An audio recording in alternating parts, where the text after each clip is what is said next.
Hello दोस्तों, स्वागत है आपका मेरे YouTube channel Hindi motivation story पर। आज की कहानी बहुत ही दिलचस्प है, कृपया वीडियो को पूरा देखें। चलिए चलते हैं कहानी की ओर।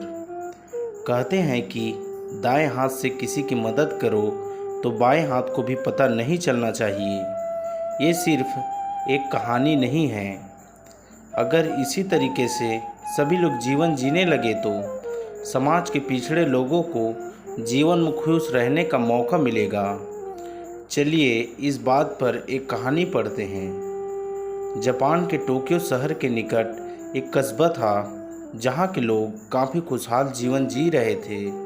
वो कस्बा अपनी खुशहाली के लिए अन्य कस्बों में प्रसिद्ध था। अन्य कस्बों के लोग उन्हें हमेशा खुश देखकर काफ़ी हैरान होते थे और उनके खुशहाली का कारण जानना चाहते थे। एक बार दूसरे कस्बे का एक व्यक्ति खुशहाल कस्बे की खुशहाली का कारण जानने के लिए सुबह सुबह वहां पहुंचा।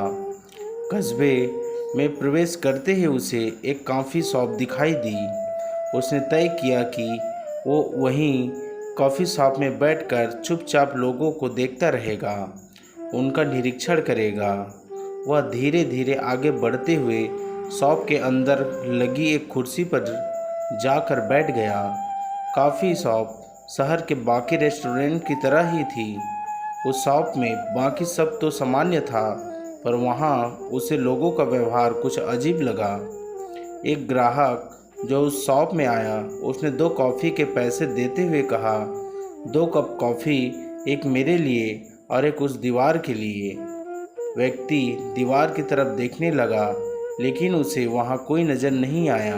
पर फिर भी उस आदमी को कॉफ़ी देने के बाद वेटर दीवार के पास गया और उस पर कागज़ का एक टुकड़ा चिपका दिया जिस पर 1 कप कॉफ़ी लिखा था। व्यक्ति समझ नहीं पाया कि आखिर माजरा क्या है। उसने काफ़ी सोचा, लेकिन फिर भी वो इस गुत्थी को सुलझा नहीं पाया। उसने सोचा कि कुछ देर और बैठता हूँ और समझने की कोशिश करता हूँ। थोड़ी देर बाद एक गरीब आदमी उस कॉफ़ी शॉप पर आया। उसके कपड़े फटे पुराने थे। एक नज़र देखने से ही कोई भी बता देता कि उसके पास पैसे नहीं होंगे, पर फिर भी वह पूरे आत्मविश्वास के साथ शॉप में घुसा और आराम से एक कुर्सी पर बैठ गया। व्यक्ति सोच रहा था कि एक गरीब के लिए कॉफ़ी पर इतने पैसे बर्बाद करना कोई समझदारी नहीं है। तभी वेटर मज़दूर के पास आकर ऑर्डर लेने पहुंचा।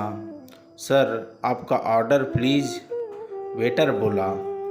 दीवार की 1 कप कॉफ़ी, गरीब ने जवाब दिया।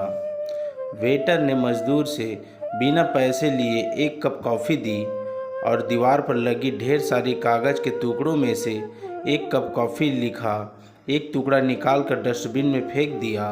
ये घटना उस कॉफ़ी शॉप में दीवार के लिए कॉफ़ी का सहारा किस्सा व्यक्ति को समझ में आ गया। कस्बे के लोगों का ज़रूरतमंदों के प्रति यह रवैया देखकर वह भाव विभोर हो गया। उसे लगा, सचमुच लोगों ने मदद का कितना अच्छा तरीका निकाला है, जहाँ एक गरीब भी बिना अपना आत्मसम्मान कम किए एक अच्छी सी कॉफ़ी शॉप में खाने पीने का आनंद ले सकता है।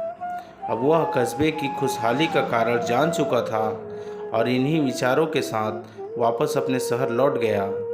दोस्तों, ये किस्सा भले ही जापान का है, लेकिन हमारे देश की भी यही संस्कार है और परंपरा रही है। दया, दान, ये सब हमें भी हमारे पूर्वजों ने और धर्म ग्रंथों ने सिखाया है। हालांकि इन दिनों वो भावनाएं कहीं खो सी गई है। अब अगर कोई किसी ज़रूरतमंद की मदद भी करता है तो उसके फ़ोटोज़ लेता है या वीडियोज़ बनाकर उसका प्रचार करता है। दोस्तों, यह छोटी सी कहानी आपको कैसे लगी, हमें कमेंट करके ज़रूर बताएं और नए हो तो हमारे यूट्यूब चैनल को लाइक, सब्सक्राइब और शेयर ज़रूर करें। धन्यवाद। मिलते हैं और भी ऐसे ही कहानियों पर।